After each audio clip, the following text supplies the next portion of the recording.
Hi, how's it going? I'm Marlene. Thanks for wandering by. So, welcome to my month gone by video for the month of August 2024.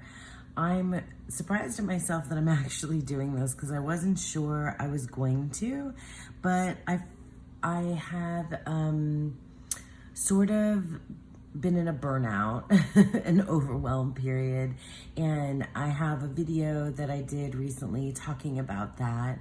And in that video, I was talking about how in the month of August, I was giving myself a break and just having a free-for-all kind of August and just doing whatever it was that I wanted. And it's funny, it's not that I wasn't doing what I wanted to do before, because like everything that I do or have done in my practices is because I've wanted to do it. But I think, like I said in that video, I think I felt like I was kind of limiting myself by making such like specific plans, and like I was setting things up for myself that I was making myself adhere to. Like nobody else was doing that for me. I was doing it to myself.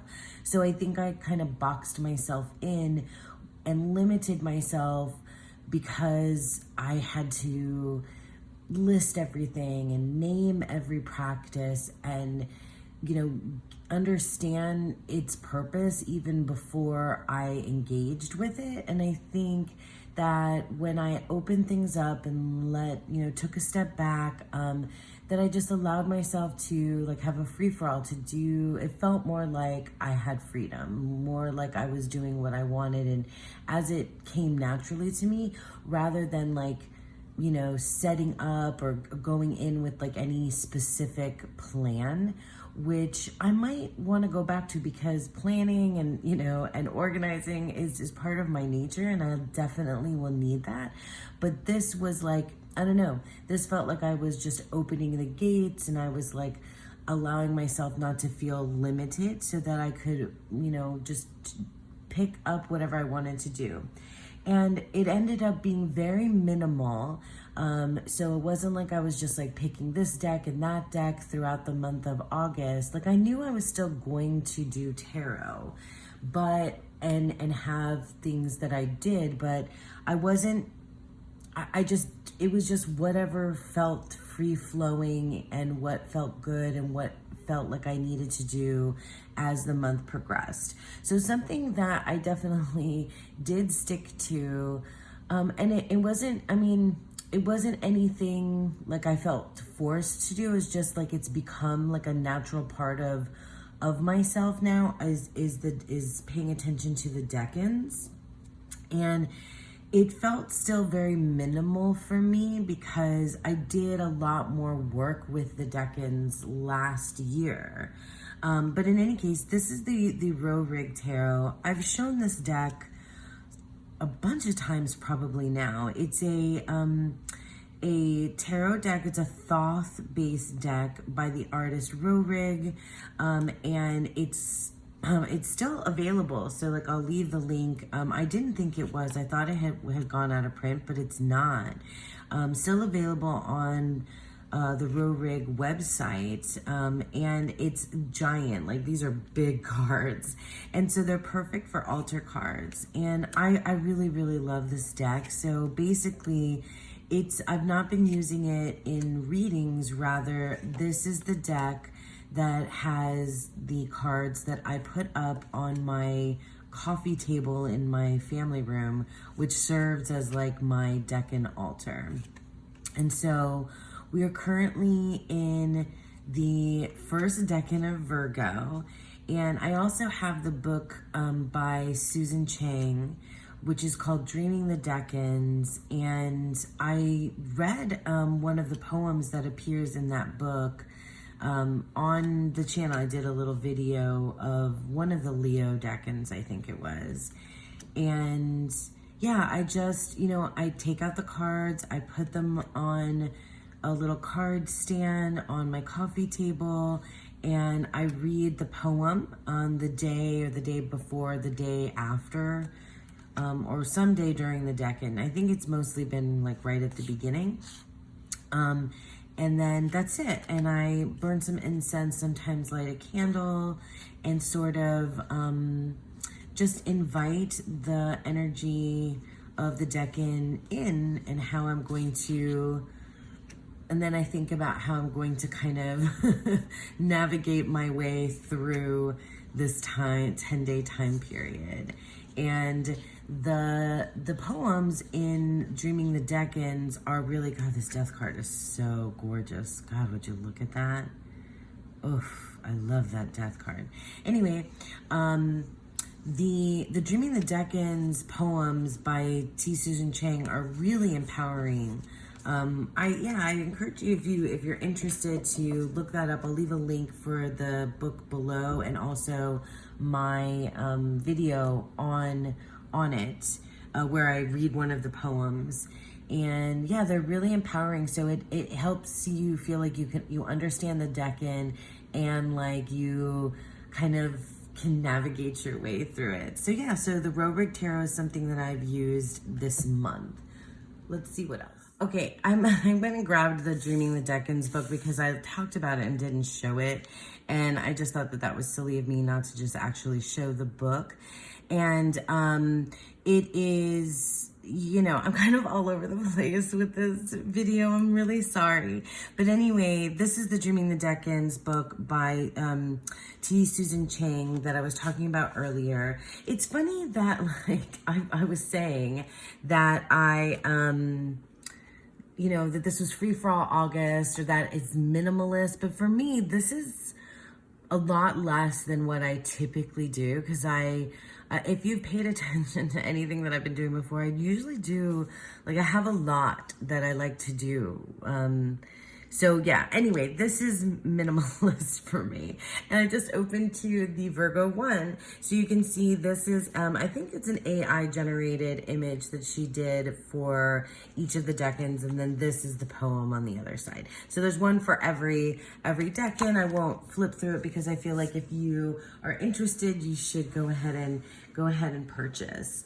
Another deck that I used, like, I don't know, maybe once or twice this month was my trimmed Thoth, which I keep in this little bag. And it's, I won't go through the whole, the whole deck. Do I have things half upside down? Yeah. Some of it upside down anyway. It's, it's my trimmed Thoth. I have it edged in this brown. It's very well loved and well used. I'll just turn it around because it's driving me nuts that it's upside down.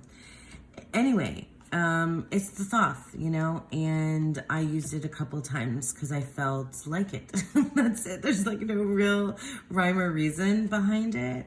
That's it, so I used the Thoth a couple of times, and it was really just like one card. That's it. One card from the Thoth. So also, strangely and unexpectedly, I started paying attention to the moon cycle randomly out of nowhere. This is the Arcana of Astrology. Oh, I have it backwards. I just used this in my last video to show the connection with the from the Tarot Major card. Sorry, I'm like stumbling over my words.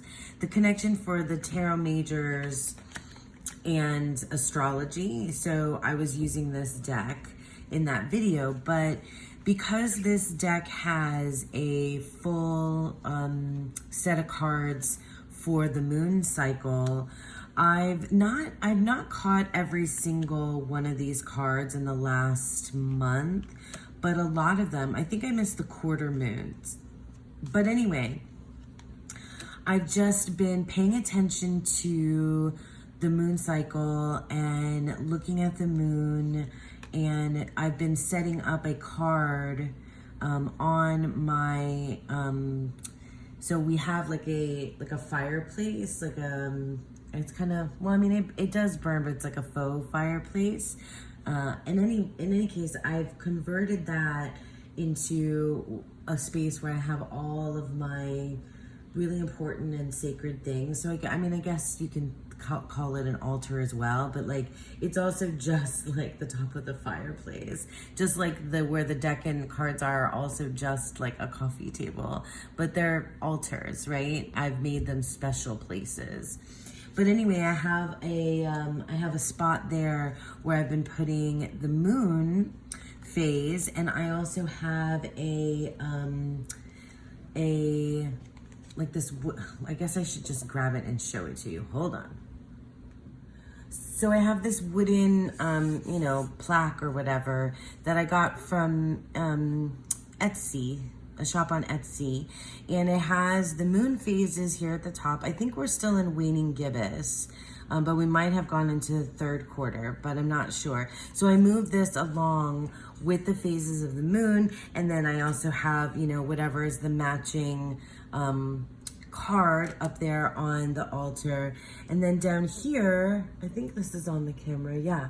Down below is the, it has the Sabbats, and then also the zodiac signs, and then like the little sun in the middle. So we're currently in Virgo season right now, so that's why you know, we're pointing to Virgo. So yeah, I mean, it's just been a little thing that I've been doing, and paying attention to the moon phases.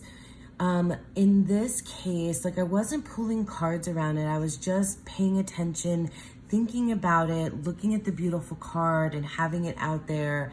And it made me feel, like I could flow better, because I was like, it was reminding me that we're like ever changing, like we're ever cycling. Things are always moving. Things are always waxing and waning, coming and going, ebbing and flowing, etc. And so I felt, you know, I just was feeling the pull and the push and the pull from that idea and concept of the moon. It wasn't anything like really big. I wasn't like, you know, sitting over it for a long time or anything like that. It was just sort of like I'm taking notice in a small way. So that's another thing that I was doing. Did I say the name of this deck, that it's called the Arcana of Astrology? It's a Claire Goodchild deck. I love it so much. I want to get the Compendium of Constellations, but that is, I'm pretty sure that that's out of print. Anyway, so yeah, that's another thing that I did in August. So this is the Hellenic Oracle by Thea, Garden Goddess Tarot. And I did not do readings with this deck, but I always have it around. It's definitely one of my favorites. I intentionally pulled some cards from this deck for the various things, like for the Decan. Did I pull anything for the moon phases? I don't think so.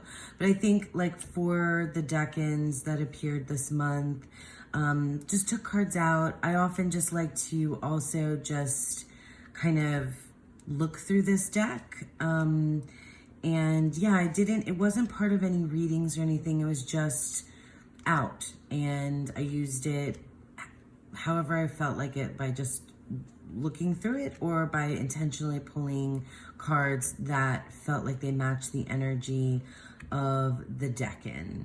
So yeah, so that's the Hellenic Oracle. It's just become such an important staple. It's just one of those decks that I think, like, even when I'm feeling like this minimalist way, or like this not overwhelm or this burnout, that it still feels safe, if that makes any sense. I think that way too about the Thoth. Like, it's just, you know, part and parcel of things. It doesn't, like, it's not like I can't separate myself from it. If that sounds weird to you, sorry. But yeah, so the Hellenic Oracle, another little thing I did. Okay, so another part of my free-for-all August is these things go together. So this is so cute. These are, I got a set of bags on Amazon that are like these, it's not velvet, but it's like soft because I don't really love velvet. Anyway, this is the, and it's runes on here, so it's perfect for this deck, which is the Yggdrasil. I know I'm not saying that right. Yggdrasil,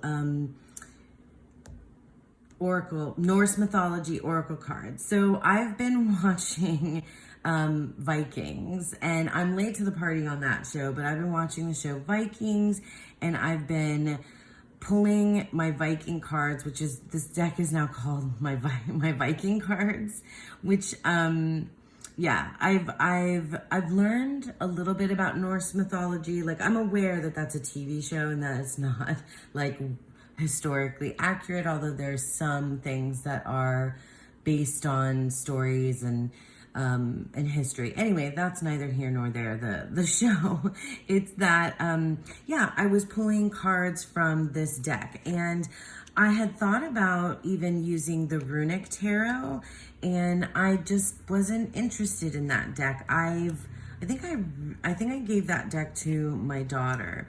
But in any case, this has like all the different places. So, and you can tell by the little symbol here where it is, whether it's Midgard or Asgard or Hell or Jotunheim. Is that how you say it? The land of the giants, and so on and so forth.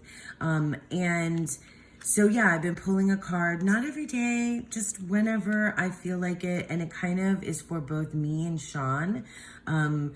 Sometimes just for me, sometimes for both of us for the day, and I don't know, and it's just been really great. Like this, okay, so this this is my card that I pulled just yesterday, right? Hirokin, the giantess, was so good and is so spot on for me.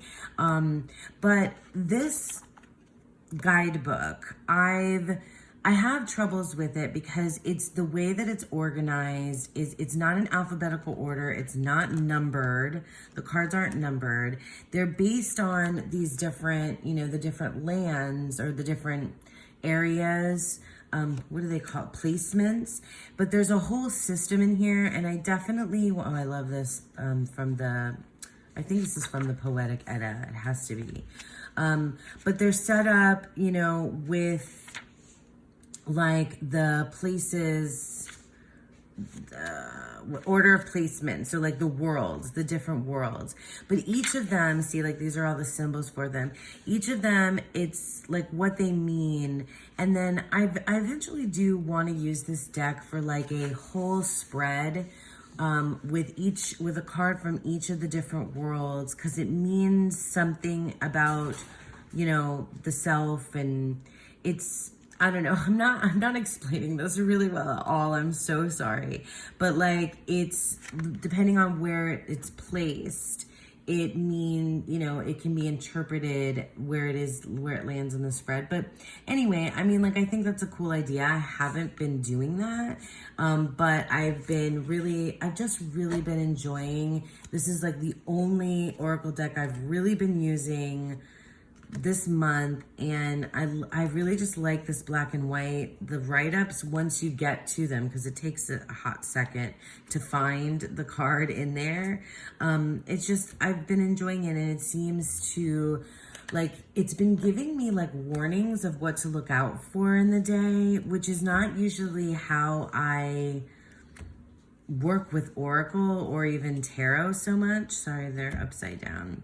But in any case, this guy, this is a little ceramic, like tea candle holder, tea light. Yeah, tea light. Is that the kind? The little ones. Anyway, and I haven't lit a candle in here yet, or I'm thinking I might want to like add some little trinkets or something special, I have ideas for this, but I named him Floki. And if you watch Vikings and like you see these crazy eyes on this little cute guy, then you will understand why I named him Floki. So yeah, that's the Yggdrasil Oracle cards and this little Floki guy that's been part of my August. And so lastly, in terms of decks, this is the one tarot deck that I used the entire month, and I didn't really use it that much. I want to just say like a handful of times, which is very different for me because I was doing tarot every single day for the last like 4 years or something, and taking a break for like several days at a time with not pulling cards at all was really what I needed. And I'm not sure if going into the next month, if I'm going to get back into any of like the habits from before, routines from before, structures from before. We'll see. I've been really enjoying this very low-key way that I've been approaching things, the free-for-all idea. Anyway, this is another one of those little bags that I got out of a set that I got from a set on Amazon that it says velvet, but it really is not velvet. They're just really like soft feeling. Anyway, this is the Tarot of Light. I have modified this deck. I chopped the top and the side borders off of it. And so, like I said, I've only used this deck a handful of times. These are just my last cards. The Star, the Six of Trees, Receiving. I got this card a couple of times, and I'm like, okay, already, I get it. Like, this was really telling me that I need to just be open and like receptive and taking things in. It's like the one side, there's, for me, this is Six of Trees, so it's the Six of Pentacles. There's one, like the giving and receiving kind of aspect of that card. And this limits it because it gives us the receiving side. But like you can't really have one without the other. Like you can't really have one without the other with many different concepts. But in any case, the idea is that I need to just be receptive right now, just like taking things in rather than necessarily putting things out. That's why I wasn't even sure if I was going to make this video, because I've just been sort of feeling like I need to like take in instead of create or put things out there necessarily. But I'm okay with this kind of low-key. I feel low-key, I feel mellow. I feel okay to share right now. Anyway, sorry if you hear noises outside my window.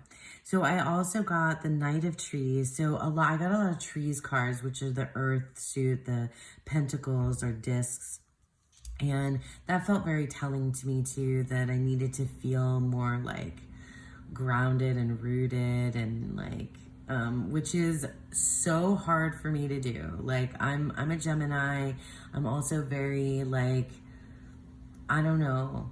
I live in my head. I also have like fiery aspects to me, but like I really find it hard to be like in my body with 2 feet on the ground, like not just like ideating and like, dreaming and imagining all the time. But I felt very connected to this custodian because I really feel like that's how I'm like kind of reorganizing my energy. Oops, I said energy. That's so funny. I was just telling Andy, I was chatting with Andy last night and I was telling her that I'm not going to say the word energy anymore. And because I'm like, I don't know, I was just feeling like over and like I was, oops, Hilo is barking, sorry. And Hilo. I was just like over myself and like the words that I've been using a lot. And she's like, I love that word. I'm not going to stop using that word. And I was like, I know, I'm just being like really cynical. And anyway, I probably already said the word energy several different times throughout this video because I was saying the moon energy and the Decan energy. And I don't know, like I get to a place where sometimes I'm just like I'm over myself. So anyway, like obviously I'm still in that kind of headspace of burnout. You can tell by like the way that I'm thinking. But in all seriousness though, like for real, this Knight of Trees, this custodian, I felt like that's kind of where I'm redirecting myself to be more, this is very Jesus-y, this image, which is fine. But I used to have more trouble with like very blatant Christian Catholic imagery. I grew up Catholic. Anyway, what was I saying? I was saying that, oh yeah, that I'm like trying to be this like keeper, right? This custodian, this like receptive energy, this like holder of things, instead of this like just constant output. Like, I just want to, like, I need to process, like I need to safeguard myself and what I'm doing. And yeah, it's really, and safeguard like this space for myself and for all of us, right? That's kind of how I've been feeling about it in terms of like my channel and like my practice and things like that. I just feel like I need to kind of safeguard it for myself and for like what I'm attempting to do, if that makes any sense. And then, oh yeah, I was also taking a page out of Thea's book, because when she does readings, she always looks at and I know she's not the only one, but looks at the card at the bottom of the deck, and that's what was on the bottom for me. And that was just my last reading. But in any case, this deck, I haven't been flipping through it enough. It's very angel-y, which is like, I don't know why I gravitate towards some of these angel decks when I don't really necessarily feel like I work with angels, but I guess I do in a way. Anyway, this is Tony Carmine Salerno's artwork. And I know that they've reused a lot of it in other like oracle decks and things like this. I do really like how different this deck is. Maybe that's why I was drawn to it, because it's like, it is tarot, but it's also, it feels so left of center. It feels so kind of somewhere else like than tarot, but it's also very much a tarot deck. I don't know like how to explain that it's both of those things, because you can see like the keyword, the moon, illusion, the magician, impulse. That's a really good keyword. Anyway, I don't think I got that one. Did I? Yes, I did. I definitely got the Two of Hearts. I was working with this deck whenever, mostly at night, sometimes in the morning or midday if it was the weekend, but mostly at night, and not with any real like specific spread or anything like that. Definitely had questions though sometimes. I got this. I got the Tower, the ego collapse. And it was very peaceful.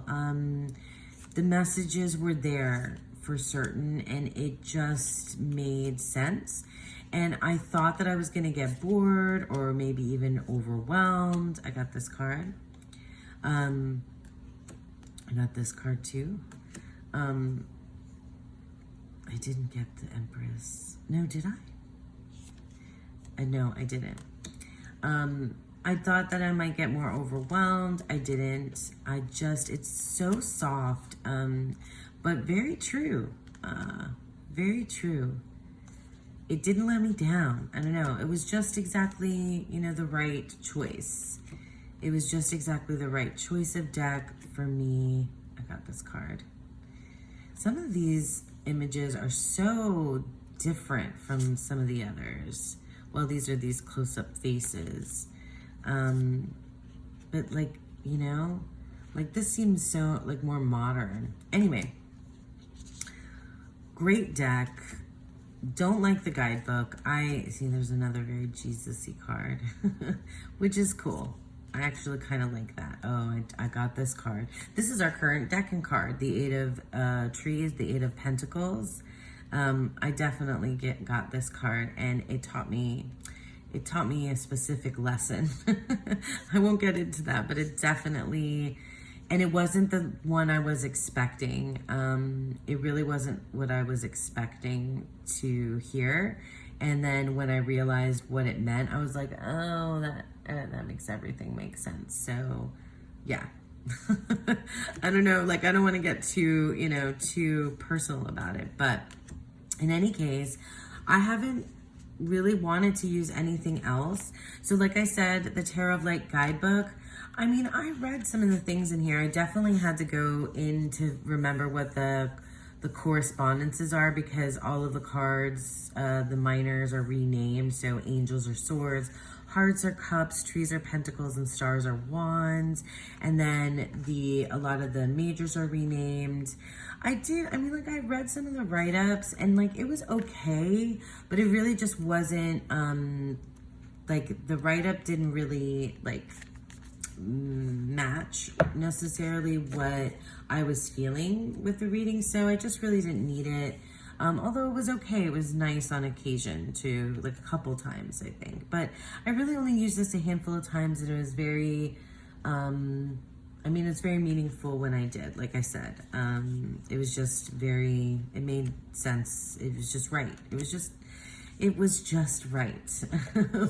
It was exactly the right choice is what I'm getting at here. So yeah, so that's the Tarot of Light, and that's basically, you know, all of what I did in terms of decks and yeah, tarot and oracle, and any kind of practices. The other things that I've been doing here, let me put this away while I talk. The other things that I've been doing is reading. So I read a lot in the month of August, and for me, it was great. I hadn't been reading fiction this much in a long time, and I was really excited to be reading so much. So like in July, I have read The Parable of the Sower by Octavia Butler. And then I had to immediately, just right as soon as I finished, read the next book in that series. A lot of the folks that I was doing the book club with for the Octavia Butler Parable of the Sower, they needed time, and I did not. I needed to know, like I needed to be in that next book and find out what happened to the people and just see where it went. And I'm really glad that I did. So the Parable of the Talents, I finished in August, and then I read a book, and then I was in the mood for like some strange stuff. But I was telling Andy this last night too, that I've been like doing literary fiction and then kind of veering off in this like weird fiction, then back to kind of more like, I don't know, like what would be on a list. I don't know what list these would be on. Anyway, so a literary fiction, but kind of weird, then kind of back to more like regular kind of stuff. But all of the books that I'm reading are they've been pretty intense, and I guess that's fine. Like it's not like I've needed, I don't know, it's not like I've been reading or watching cozy things, because like Vikings is not cozy, and and like the oracles are not cozy. I guess the Tarot of Light's a little bit cozy, but anyway, so I read The Parable of the Talents, then I read a book called Milk Fed by Melissa Broder, and it's weird. I recommend it. Like, it's one of the best things I've read that was just strange and like funny, and also like weird as, you know, as fuck. Like, just gonna say it, weird as fuck.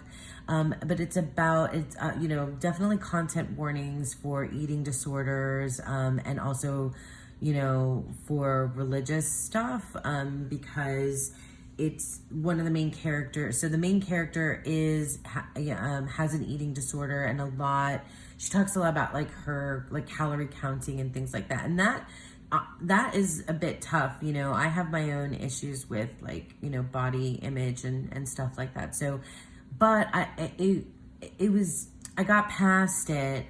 For me, you know, it's not something that would keep me from reading anything. Anyway, so the premise is that she meets this Orthodox Jewish woman. So the main character, I think they're like in their 20s, mid-20s, I want to say. And so the main character is, you know, just like kind of this miserable person who is in therapy. She has issues with her mom. Has an eating disorder. She works it's all in LA. I think this takes place in LA. Anyway, she meets this Orthodox Jewish woman who is working at a yogurt shop, and they kind of build this really unexpected friendship that turns more into like a sexual relation. It's wild though. Like, so much of it is really wild. There's so much really cool symbolism and metaphor, and like with the food, and like this whole thing with a golem. And it's not like a fantasy novel. It's very much a reality, like realistic, but there's some parts of it that are so, like, her writing is just really cool. And some things about it I kind of hated, but some things I really enjoyed. I don't know. It was a good read. Milk Fed by Melissa Broder, I recommend. Then I read a young adult novel called We Were Liars, and I'm totally late to the party on this book. It's by E. Lockhart. It was it was published in 2014, and it was like been on all kinds of lists and whatever. It's kind of annoying because the main characters are very rich, privileged people, but aside from that, like, very rich, privileged people space, because it's all like on Martha's Vineyard or the Hamptons or something like that, where really rich people have like mansions and stuff, and like they go summer on Martha's Vineyard, I'm pretty sure. Like, and it's like her grandfather owns, like, literally like owns an island. Anyway, We Were Liars is the type of book, it's about this young girl in her teens, and this kind of insane, horrible thing happens one summer on the island, and a lot of her memory from the event is gone. So the whole book is really, it's one of those, it's a page turner where you just like, I gotta know what happened. I need to know. And I'm obviously not going to spoil anything, but I read it in like a day. So I understand 100% why it's got the accolades that it did. So We Were Liars is a book I read. Then I read, My Year of Rest and Relaxation by Melissa, is it Melissa? No, Otessa Monisfeg? I'm not saying that right. I'll put up on screen. So this is another one of those like curveballs, which is like this weird literature thing that I think I've kind of been over in the BookTube world, like getting ideas and recommendations for books. And this was one of them. I think also Danny Mystic had this on a list of hers. And I just wanted to read it. The premise is wild. It's also kind of annoying in that the idea behind it is it's this 20-something-year-old, very privileged woman living in Manhattan, but it takes place in the year 2000, and she's decided that she either is fired or quits her job and decides, she's like an art history major that was working in an art museum, and she has money inherited from her parents who died. Anyway, there's some it's very dark. There's very dark things about her too. But in any case, she's decided that she's going to take an entire year to literally kind of just sleep for the year. And there's a lot to do with like therapy. There's lots of, sleeping pills and drugs and all different kinds of, and alcohol and all different kinds of stuff. And it's one of those, I have not read anything like this that I can remember. I kind of hated this book. I kind of hated her, but I couldn't stop reading it, if that makes sense. And I think that's the idea. I think she's not supposed to be likable. But I think the biggest piece of the novel that none of the reviews that I happened to catch on BookTube said anything about it, but it didn't occur to me until it occurred to me like almost right in the first couple of pages when I realized this is the year 2000 and this is Manhattan and this is the year leading up to before 9/11. And I don't want to spoil it for anybody, but like what happens with the main character and the people in her life or whatever. But obviously, 9/11. it's, I don't know. I feel like there's something bigger than what contained in that novel than what I read any reviews about it, because it's really messed up. Like, her whole journey is really messed up and whatever, but I feel like because it's the year up to 9/11, that it's got to be a metaphor. It's got to be. And I'm not sure that I've really decided what I think that is, but I'm still thinking about it. So that's saying something. And I sort of hated her, and I sort of really liked her, and I sort of felt bad for her, the main character, and I was just like, I couldn't stop reading it. I couldn't stop. So take that as, I don't know, a recommendation or not. And then, and that was it. Yeah, that was it for books. I'm currently reading, I've started 3 more books here at the end of August, but I guess I can talk about them. I'm not done with them, so I can talk about them in September if I feel like it. And then what else? And then the only other thing to mention that I've been doing is puzzles. And if you follow me on Instagram, it's Marlena Teresa Tarot, right? I think I'll put my Instagram. I think it's always in my description box. But if you want to see the puzzles that I've been working on, I've been posting pictures there. So I did a hot air balloons puzzle. I did a puzzle that was created by this puzzler YouTuber that I found that I'm like obsessed with, Karen Puzzles. She's amazing, and she created a puzzle. So I did a Karen's puzzle. It's like a meta puzzle, like puzzle pieces. You're putting puzzle pieces together of puzzle pieces, like how, puzzle inception is what Krista said on one of my comments. And then I did, this one is my most current puzzle. Hang on, I'm just gonna grab the box to show you, because even though I wasn't really doing quote unquote animal gnosis from like I typically do with Tegan's membership, Cosmic Creeper, who does animal gnosis, but I can't help myself though, guys, because everything is a metaphor and everything connects. And I just gravitated towards doing this puzzle because Butterfly was the animal for the month of August. And I spent longest, even though this seems like the easiest puzzle, I spent longest working on this puzzle, and I just finished it the other day. I haven't even put my picture of my finished puzzle up on Instagram. Anyway, that's it, I guess. I can put Floki back out here. Floki. And the decks that I was sort of working with this month will do the thing, right? But they're all in these little bags here. We'll put Floki up here, and we'll put the Magdalene in here, right in here. So I guess, yeah, that's it for me. I've been kind of rambly this video, but I feel really kind of chill, and that's the idea. And I think that's good. I think that's a good way to have rounded out the month of August. So anyway, thank you guys so much for sticking with me. I hope that you enjoyed this. And yeah, leave your comments down below. What did you get up to in August? And have you